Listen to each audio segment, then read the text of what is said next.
Thank you for allowing me this.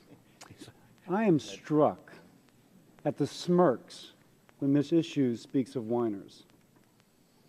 The smirks of people who clearly are insensitive to the burden this law has placed upon many Americans.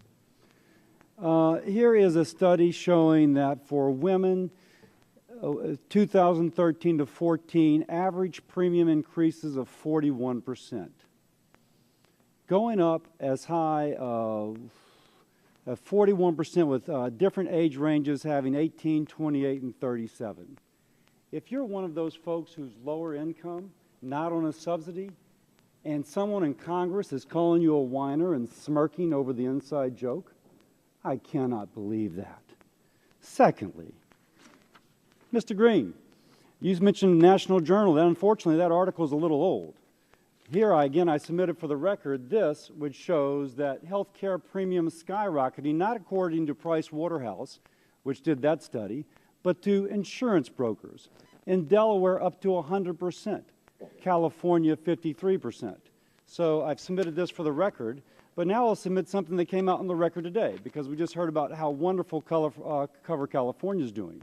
In 2014, consumers purchasing individual policies, granted it's individual, pay between 22 and 88% more for health insurance than they did last year. You're a family not on a subsidy paying over 10 to 15% of your income for insurance, and people are smirking in Congress calling you a whiner. And as regards the superiority of these policies relative to that which is in the free market, I'll submit this for the record.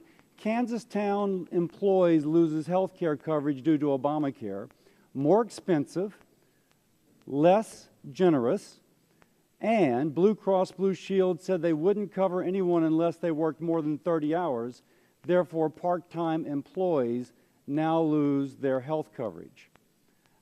This is the superiority of the exchange.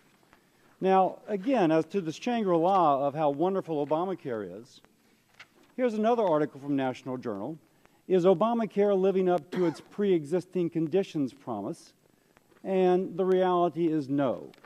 The reality is that under the law as written in Florida, HIV patients are not getting the therapy that they wish because they've been priced out. Now, I'm a little curious. Mr. Pallone thinks it's quite all right for the president by executive order to override statute and delay implementation. But when we attempt by statute to do the same thing the president does by executive order, it becomes unfortunately untenable. I wish you had entered your amendment protecting the prerogative of Congress, Mr. Griffith. I also would have voted for it. Now, I can understand why folks on the other side of the aisle are defensive.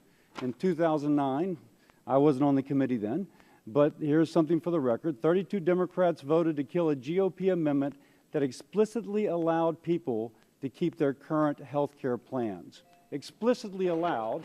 It was voted against. I guess we don't care about whiners. And lastly, for the effect upon the on the job market.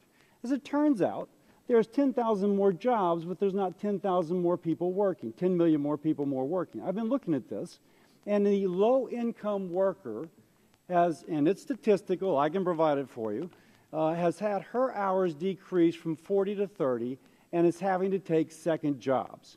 There's 10 million more jobs, but not 10 million more workers, and that has disproportionately affected the lowest quintile of workers. I can provide all that documentation. We are pounding the American people with this law, but folks up here smirk, calling them whiners. Well, I stand firmly on the side of those American people who are now insurance poor to fulfill a vision of another party that doesn't think they are smart enough to know the policy they should have. And just let's do away with one more red herring. This has nothing to do with having policies canceled. There's still an open enrollment period. If you don't like your policy, you can go into another. There's nothing to prevent people from learning. But if they're 55 years old, they may choose not to buy obstetrical benefits. And if they have 18-year-old children, they may choose not to have pediatric dentistry, which they are now being forced to pay for. Now, again, I stand with the whiners. I stand against those who smirk about them. I yield back.